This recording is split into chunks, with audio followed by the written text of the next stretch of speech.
આજના લેક્ચરમાં બધાનું સ્વાગત છે। હવે અત્યાર સુધીમાં આપણે જે ક્વેશ્ચન જોયા એ પ્રકારનો જ દાખલો છે પણ થોડો અલગ છે। તો જોઈએ 2.2 નો સ્વાધ્યાયનો છેલ્લો દાખલો કોઈ પ્રશ્ન આપણે જે સોલ્વ કરતા હતા બરાબર। તો અહીંયા આપણને એવું કીધું છે કે એક નિબંધ સ્પર્ધાના આયોજકોએ એક નિબંધ સ્પર્ધાનું આયોજન કર્યું। જે લોકોએ આયોજન કર્યું હતું એ લોકોએ એવું નક્કી કર્યું હતું કે પ્રત્યેક વિજેતાને 100 રૂપિયા તથા વિજયી ન બનનારા દરેક સ્પર્ધકને 25 રૂપિયાનો પુરસ્કાર આપવાનું નક્કી કરેલ છે। જેટલા લોકો એમાં ભાગ લે છે એમાંથી અમુક વિજેતા બનશે ને અમુક લોકો એવા હશે કે જે વિજેતા નહીં બને। તો વિજેતા લોકો જે હોય એને કેટલા રૂપિયા આપે છે? 100 રૂપિયા। અને જે વિજેતા નથી એને પ્રમોટ કરવા માટે એને કેટલા રૂપિયા આપે છે? 25 રૂપિયા બરાબર। એટલે કોઈ વ્યક્તિ છે એ ખાલી જતી નથી, દરેકને કંઈક ને કંઈક પુરસ્કાર મળે છે। તો હવે આટલા રૂપિયા વિજેતાને 100 અને વિજેતા ન બનનારને 25। તો હવે જો પુરસ્કાર સ્વરૂપે આપવામાં આવેલ કુલ રકમ 3000 હોય એટલે કે વિજેતા બન્યા એને પણ અને વિજેતા ન બન્યા એ બંનેને ભેગા કરીને કુલ રકમ કેટલી આપે છે? દરેક લોકોને થઈને 3000 રૂપિયાનો એ પુરસ્કાર આપે છે। અને એવા કુલ કેટલા સ્પર્ધકો હતા? તો કે 63 સ્પર્ધકોમાંથી વિજેતા થનાર સ્પર્ધકની સંખ્યા શોધો। આખા દાખલામાં આપણને શું કીધું છે કે એક નિબંધ સ્પર્ધાનું આયોજન કર્યું। હવે એમાં શું કર્યું તો કે જે વિજેતા બને છે 100 રૂપિયા અને વિજેતા નથી બનતા એને કેટલા રૂપિયા આપે છે? 25 બરાબર।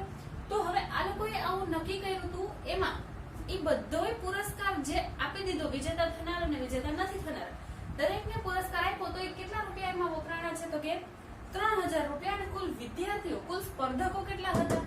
63। હવે જો કુલ સ્પર્ધકો મારી પાસે છે તો હવે વિજેતા થનાર કેટલા છે એ મને ખબર નથી, તો એ મારે મેળવવું છે। હંમેશા આપણે જે મેળવવું છે એને ધારીએ છીએ કારણ કે આમાં કોઈ ઉપરથી કોઈની વાત નથી કરેલી એટલે હું કોઈના આધારે કોઈની વાત કરી શકીશ નહીં।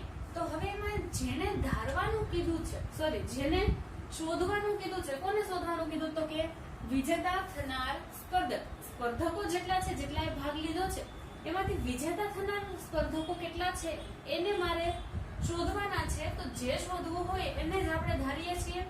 અહીંયા લખીએ ધારો કે નિબંધ સ્પર્ધામાં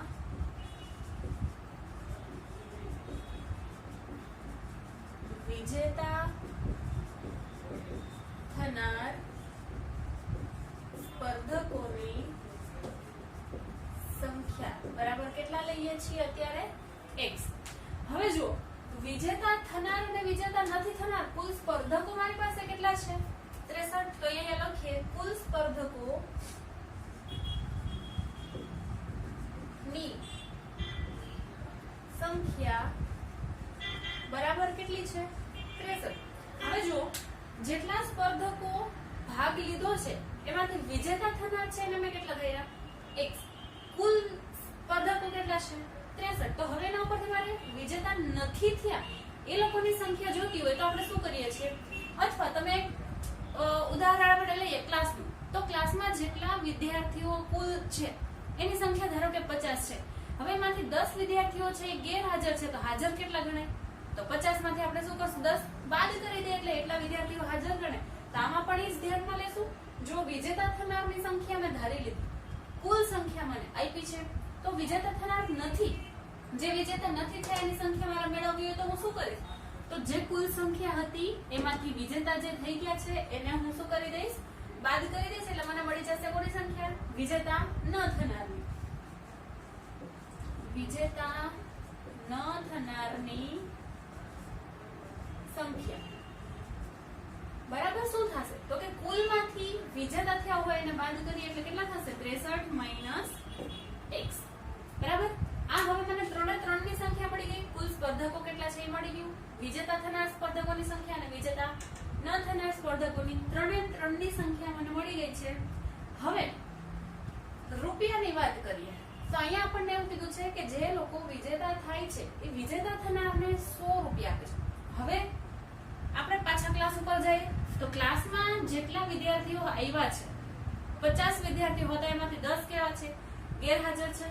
અને આવ્યા છે એટલા વિદ્યાર્થીઓ કેટલા છે? 40। તો હવે હું તમને એમ કહું કે જેટલા પણ વિદ્યાર્થી આવ્યા છે હું દરેકને 2 ચોકલેટ આપું છું। તો તો 40 વિદ્યાર્થીઓ હોય તો એ દરેકને મારે જો 2 ચોકલેટ આપવાની હોય, એક વિદ્યાર્થીને 2 ચોકલેટ, પછી બીજાને પાછી 2 એટલે ડબલ થઈ જાય, 2 ને 2 4, ત્રીજાને પાછી 2, એમાં પાછા 2 ઉમેરો 6, ચોથાને પાછી 2, એટલે કે જેટલી સંખ્યા હોય એ દરેકને આપવામાં આવતી ચોકલેટની સંખ્યા વડે કુલ વિદ્યાર્થીની સંખ્યાને હું શું કરીશ, ગુણી દઈશ. અથવા તો આપણને પૈસાની વાત કરું, હું અહીંયા 3 વિદ્યાર્થીઓને ઉભાર આપું છું, પહેલા વિદ્યાર્થીને 20 આપું છું, બીજા વિદ્યાર્થીને 20 રૂપિયા આપું છું, ત્રીજા વિદ્યાર્થીને 20 રૂપિયા આપું, તો દરેકના થઈને મારી પાસે કુલ રૂપિયા કેટલા થશે, તો 20 + 20 + 20 એટલે ટોટલ 60 થશે. આવું ઓછી સંખ્યા છે એટલે ગણી શકું, પણ મારી પાસે કોઈ આંકડો નથી કે આટલા જ વિદ્યાર્થીઓ છે, જે આપણે અહીંયા x ધારી લીધું. તો હવે એક વિદ્યાર્થી પાસે 20 રૂપિયા છે, એવા આખા ક્લાસમાં દરેક વિદ્યાર્થી પાસે 20 રૂપિયા છે, તો કુલ રૂપિયા કેટલા, તો કે આખા ક્લાસની જે સંખ્યા છે એ સંખ્યાને ગુણ્યા હું શું કરી દઈશ, 20. તો આમાં પણ એ જ લાગુ પડશે.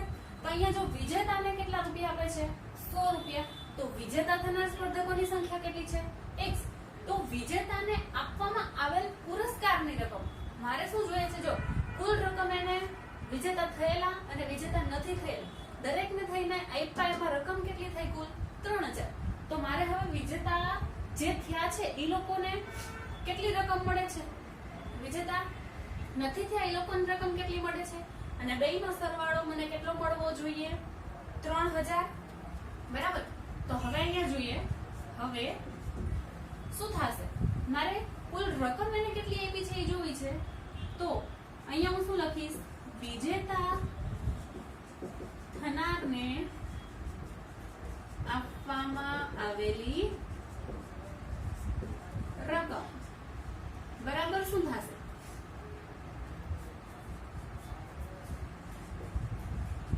વિજેતા થનાર વિદ્યાર્થીઓ કેટલા છે, x, એને ગુણ્યા હું શું કરીશ, 100.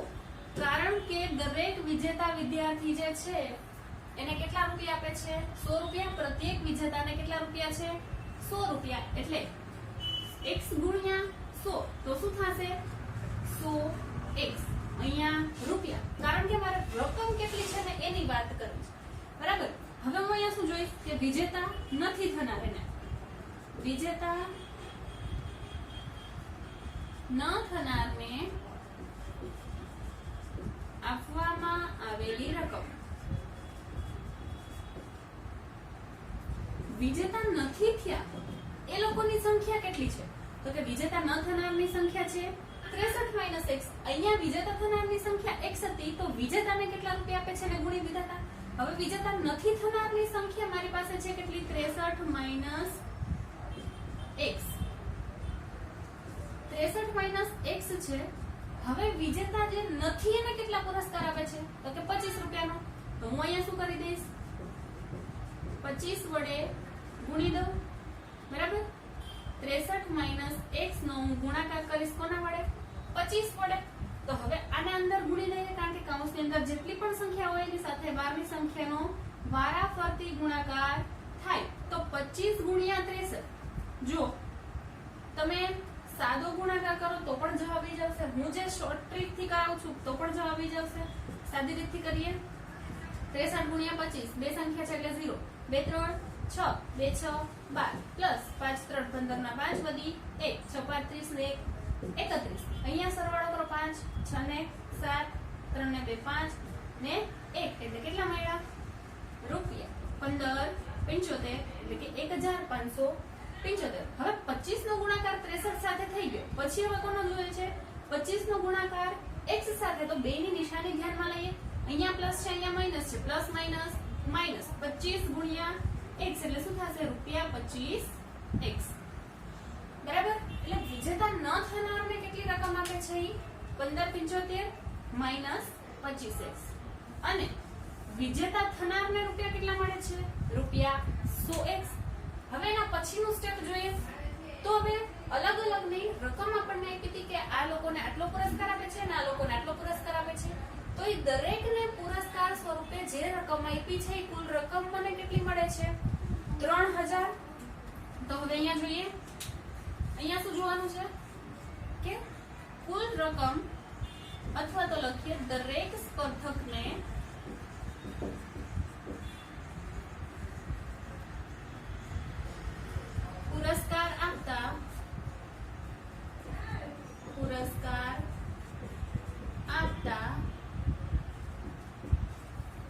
કુલ રકમ કેટલી છે?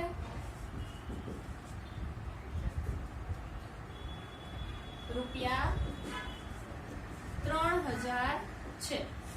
હવે પુરસ્કાર કોને કોને આપ્યો તો કે વિજેતા થનાર અને વિજેતા નથી થનાર. તો વિજેતા થનારને કેટલા રૂપિયા આપે છે એ મને મળી ગયા, વિજેતા ન થનારને કેટલા રૂપિયા આપે છે એ મળી ગયા.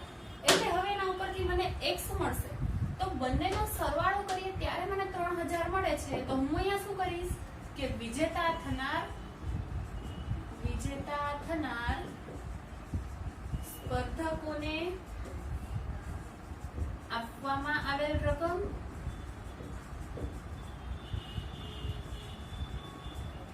પછી પ્લસ વિજેતા ન થનારને આપવામાં આવેલી રકમ. આ બંનેનો સરવાળો મને કેટલો મળે છે? 3000. તો હવે જે વિજેતા થયા છે એ લોકોને કેટલી રકમ આપવામાં આવી તો કે 100x પ્લસ ના પ્લસ વિજેતા ન થનારને આપવામાં આવે રકમ 1575 માઈનસ 25x બરાબર કેટલા મળે છે? 3000. તો હવે અહીંયા જોઈએ આપણને ચલવાળી બે સંખ્યા દેખાય છે. કઈ છે? એક તો 100x અને બીજી છે -25x. તો એક પ્લસ છે એક માઈનસ છે. ચલ સરખા છે એટલા માટે આપણે ઈ સરખી નિશાની સરખા ચલવાળી જે સંખ્યાઓ છે એનો સરવાળો થતો હોય તો સરવાળો કરશો, બાદબાકી થતી હોય તો બાદબાકી કરીએ. તો 100 પ્લસ છે અને 25 માઈનસ છે, અલગ નિશાની હોય એટલે શું થશે? બાદબાકી. તો 100 માંથી 25 જશે એટલે વધશે કેટલા? 75x. અને જવાબમાં નિશાની કોની આવશે? મોટા પદની પ્લસ. અને આ બાજુ જે 1575 હતા એને મારે ઓલી બાજુ ફેરવવા પડશે.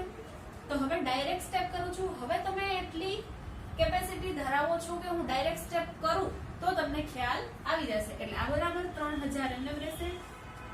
આ પ્લસ 1575 છે ને ઓલી સાઈડ જવા દો. બરાબર, એટલે કેવા થઈ જશે? માઈનસ. તો અહીંયા 75x આમ નામ. હવે 3000 માંથી બાદ કરીએ 1575 તો ડાયરેક્ટ બાદબાકી કરીએ. 0 માંથી 5 નહીં જાય, ઉપર શું આવશે? અહીંયા આવશે 10, 10 માંથી 5 જાય 5. અહીંયા આવશે 9, 9 માંથી 7 2. ફરી પાછું 9, 9 માંથી 5 જાય તો 4. અહીંયા કેટલા આવશે? 2, 2 માંથી 1 જાય 1. એટલે મને જવાબ કેટલો મળ્યો? 14, 25. કોના બરાબર? તો કે 75x બરાબર. પણ હજી મારો જવાબ અહીંયા પૂરો નથી. હજી મારે કોને મેળવવાનો છે? x ને. તો x ને અલગ પાડીશ. તો x ને અલગ પાડ્યા પછી 75 જે ગુણાકારમાં છે એ ક્યાં જશે? 14, 25 ના ભાગાકારમાં. બરાબર. હવે અહીંયા જુઓ, સીધો છેદ મને 15 સાથે ઉડતો દેખાય છે. 15 સાથે આનો છેદ ઉડાડવું તો અહીંયા કેટલા આવશે? 15, 3, 75. બરાબર. અથવા તો 3 વડે ભાગ ઉડાડું, 15 વડે ઉડાડું તો અહીંયા 15 વડે ભાગ ચલાવે 15, 3, 75 થશે. 15 નો ભાગ અહીંયા શું છે? 142. તો હવે 15 ના અથવા સોરી 25, 3, 75 થશે. 25 વડે ભાગ ચલાવું, 25, 3, 75 થયા 142 છે. એની નજીકની સંખ્યા આપણને 25 ના ઘડિયામાં કઈ મળશે? તો કે 25 ગુણ્યા 25 400 પછી 25 5 125 પછી 25 6 જઈશ તો 150 થઈ જશે. એના કરતા 42 છે એ નાની છે એટલે કેટલા ચાલશે? 25 5 125.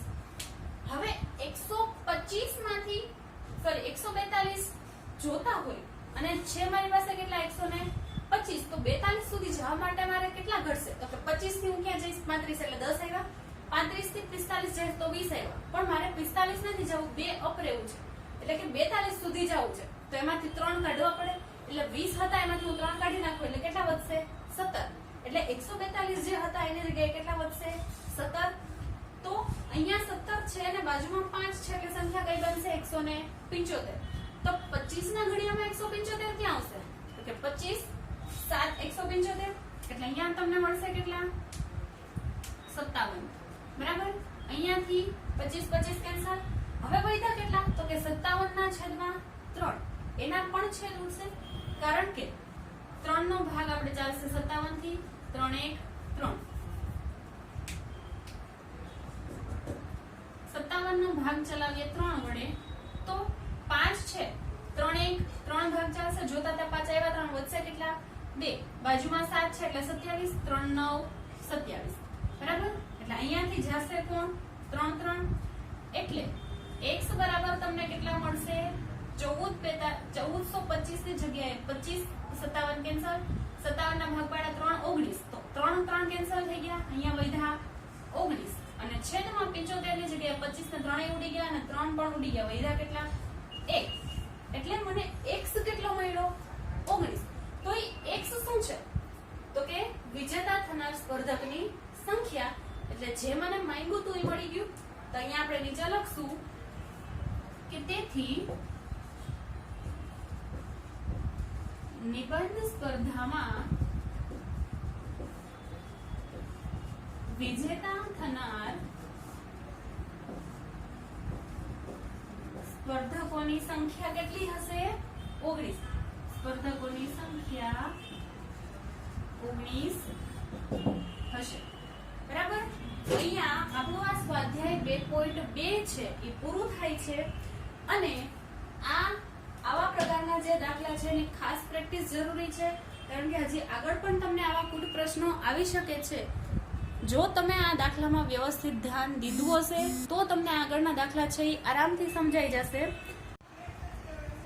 હવે જોઈએ સ્વાધ્યાય 2.3 જેમાં આપણને સૂચના આપેલી છે કે નીચેના સમીકરણોનો ઉકેલ મેળવો અને જવાબ ચકાસો ઉકેલ મેળવવાનું આપણે આગળ 2.1 માં શીખી ગયા પણ ચકાસવું કઈ રીતે તો આપણે સમીકરણ કોઈ પણ હોય એમાં ડાબી બાજુ અને જમણી બાજુ બે બાજુઓ હશે બરાબર તો સમીકરણનો ઉકેલ કઈ રીતે મેળવીએ છીએ તો આપણને ખબર જ છે ચલ વાળી સંખ્યા એક સાઈડ અને અચળ સંખ્યા એક સાઈડ તો અહીંયા સમીકરણનો ઉકેલ મેળવવા માટે હું શું કરીશ તો કે જે 2x જમણી બાજુ છે એને હું લઈ આવીશ કઈ બાજુ ડાબી બાજુ તો -2x થઈ જશે આ બાજુ હોય અને અહીંયા 18 હતા એમને તો મેં શું કર્યું 2x ને 2x ને ડાબી બાજુ અથવા ડાબી બાજુ ટૂંકમાં લખીએ ડાબા લઈ જતા બરાબર તો અહીંયા શું થયું હવે 3x - 2x 3 માંથી 2 વયા જાય એટલે 1 x x ની સાથે ગુણાકાર x કરો તો કોઈ ફેર પડશે નહીં એટલે x ની કિંમત તમને કેટલી મળી 18 હવે ચકાસવાનું છે તો હું શું કરીશ તો કે x ની જે કિંમત છે એ હું સમીકરણમાં મૂકી દઈશ પણ ડાબી બાજુ જમણી બાજુ દરેકમાં અલગ હવે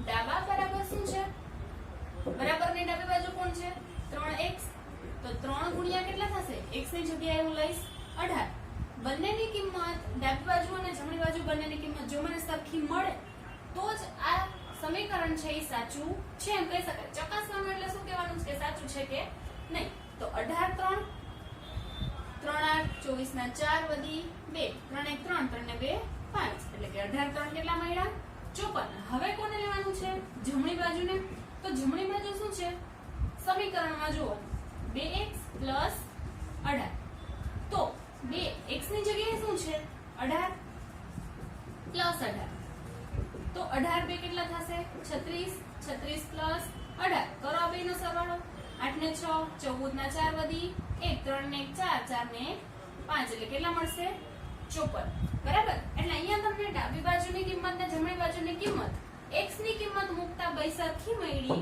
તેથી ડાબા બરાબર જવાબ થાય બરાબર આ થઈ ગઈ ચકાસણી એટલે કે ડાબી બાજુ બરાબર જમણી બાજુ થવું જોઈએ શું મુકતા તો કે x ની કિંમત સમીકરણમાં મુકતા હવે જોઈએ બીજો ક્વેશ્ચન તો બીજામાં શું કીધું છે 5t - 3 બરાબર 3t - 5 તો પહેલા મારે શું મેળવવાનું છે ઉકેલ મેળવવાનો તો ઉકેલ માટે હું શું કરીશ સરખી સંખ્યાને એક સાઈડ લઈ લઉં તો આ 5t છે ને અહીં નહીં રાખીએ -3 છે ને હું ઓલી સાઈડ જવા દઉં એટલે બરાબર ના બરાબર હવે આ જે 3t છે એને હું ડાબી બાજુ લઈ આવીશ તો કેવા થઈ જશે માઈનસ કારણ કે ચલ સરખા છે એટલે એને એક સાઈડ રાખું હવે અહીંયા -5 હતા એમ નામ અને આ -3 છે ને જમણી બાજુ લઈ જતા કેવા થઈ જશે પ્લસ. તો મેં શું કર્યું 3t ને ડાબી બાજુ અને -3 ને જમણી બાજુ લઈ જતા.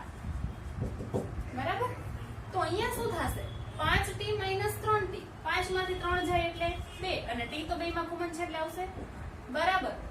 5 માઈનસ છે ને 3 પ્લસ છે, બે અલગ અલગ નિશાની હોય તો બેની શું થશે બાદબાકી. તો 5 માંથી 3 જાય તો આવશે 2 અને જવાબમાં હંમેશા નિશાની કોની આવશે તો કે મોટા પદની એટલે અહીંયા કેવા આવશે માઈનસ. હવે અહીંયા જોઈએ t ને એકલા પાડવા છે એની સાથે 2 ગુણાકારમાં છે ક્યાં જશે -2 ના છેદમાં. જે આપણે અહીંયા લખીએ 2 ને જમણી બાજુ લઈ જતા. તો અહીંયા 2 કેન્સલ થઈ જશે ને કાંઈ ન હોય તો શું હશે 1 પણ માઈનસ ની નિશાની ભૂલવાની નથી. હવે ચકાસવા માટે હું શું કરીશ તો કે ડાબી બાજુ મૂકવાનું. હવે ડાબા એટલે કે ડાબી બાજુ બરાબર શું છે સમીકરણમાં 5t - 3. તો 5 t ની જગ્યાએ કેટલા આવશે -3 સોરી -1 અને -3 આમના. હવે અહીંયા 5 1 5 પણ અહીંયા પ્લસ છે ને અહીંયા માઈનસ છે તો પ્લસ માઈનસ અને અહીંયા આવશે -3. હવે જોઈએ તો 5 એ માઈનસ છે અને 3 પણ માઈનસ છે. બે સરખી નિશાની હોય તો હંમેશા શું થશે સરવાળો. 5 ને 3 8 અને સરખી નિશાની જે હોય એ મૂકી દેવાની. એટલે ડાબી બાજુની કિંમત કેટલી મળી -8. અને હવે જોઈએ જમણી બાજુ. તો જમણી બાજુ શું આપ્યું છે 3t - 5. તો t ની જગ્યાએ હું લખીશ -1. અહીંયા -5 ના -5 3 1 3 પણ અહીંયા પ્લસ છે અહીંયા માઈનસ છે પ્લસ માઈનસ -3 અને -5. અહીંયા 3 અને 8 બંનેની નિશાની માઈનસ છે સરખી છે એટલે બેની શું થશે સરવાળો. તો અહીંયા 8 અને બેમાં જે સરખી નિશાની હોય એ લખીએ. તો ડાબી બાજુ અને જમણી બાજુ બંનેની કિંમત મને કેવી મળે છે -8 જે સરખી છે. તેથી હું શું લખીશ ડાબા બરાબર જબા થાય એટલે કે ડાબી બાજુની કિંમત બરાબર જમણી બાજુની કિંમત થાય. હવે જોઈએ ત્રીજો દાખલો જેવો જ છે. અહીંયા રકમ આપ્યું છે 5x + 9 બરાબર 5 + 3x. ફરી પાછો પહેલા મારે ઉકેલ મેળવવાનો છે તો હું શું કરીશ x વાળા પદને એક સાઈડ રાખીશ એટલે અહીંયા 5x છે ને આમ નામ રાખું. આ જે +3x છે એને હું આ સાઈડ લઈ આવીશ તો એ કેવા થઈ જશે -3x બરાબર ના બરાબર 5 ના 5 એમને +9 ને હું આ સાઈડ લઈ જાઉં તો કેવા થઈ જશે -9. હવે જે કામ કર્યું એ લખીએ 3x ને ડાબી બાજુ અને 9 ને જમણી બાજુ લઈ જતા. બરાબર. તો અહીંયા ડાબી બાજુમાં શું છે 5x - 3x એટલે ફરી પાછું કેટલા આવશે 2x બરાબર 5 - 9. એકની નિશાની પ્લસ એકની માઈનસ બેની નિશાની અલગ અલગ છે તો બાદબાકી. તો 9 માંથી 5 જાય તો વધશે 4 અને જવાબમાં કોની નિશાની આવશે તો કે મોટા પદની એટલે કે -4. હવે મારે જોઈએ છે x ની કિંમત. તો x ની સાથે બે જે ગુણાકારમાં છે એને હું લઈ જઈશ જમણી બાજુ. તો -4 ના 4 આમ નામ રહેશે. ગુણાકારમાં છે તો અહીંયા સાઈડ આવીને ક્યાં જશે ભાગાકાર. એટલે અહીંયા લખીએ કે 2 ને જમણી બાજુ લઈ જતા. તો અહીંયા છેદ ઉડશે કેટલા અહીંયા 2 1 2 અને 2 2 4. તો અહીંયા તમને કેટલા મળશે ઉપર 2 એટલે કે x બરાબર -4 ની જગ્યાએ વધશે 2. તો મને x ની કિંમત કેટલી મળી -2 કારણ કે છેદમાં 1 લખવાથી કોઈ મતલબ રહેતો નથી. તો હવે મારે ચકાસણી કરવાની છે તો હવે લખીએ ડાબી બાજુ બરાબર શું છે ડાબી બાજુ 5x + 9. તો x ની જગ્યાએ મારે શું લખવાનું છે -2 +9 ના +9 5 2 10 પણ અહીંયા પ્લસ છે અહીંયા માઈનસ છે પ્લસ માઈનસ -10 +9 ના +9. હવે જુઓ એક માઈનસ છે એક પ્લસ છે બે અલગ નિશાની હોય તો હંમેશા સંખ્યાની બાદબાકી. 10 માંથી 9 જાય તો 1 અને જવાબમાં આવશે નિશાની મોટા પદની જે માઈનસ છે. તો ડાબી બાજુની કિંમત મને કેટલી મળી -1. અને હવે જોઈએ જમણી બાજુની કિંમત.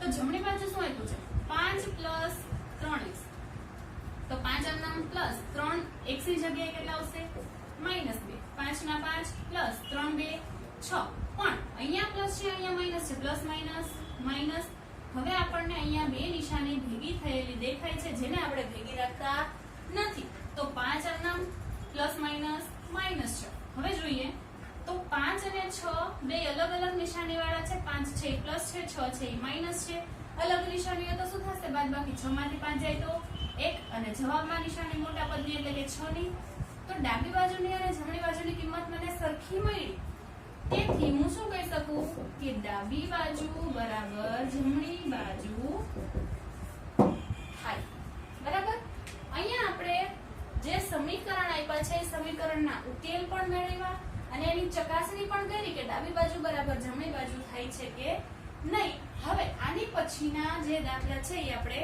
આની પછીના નેક્સ્ટ લેક્ચરમાં જોશું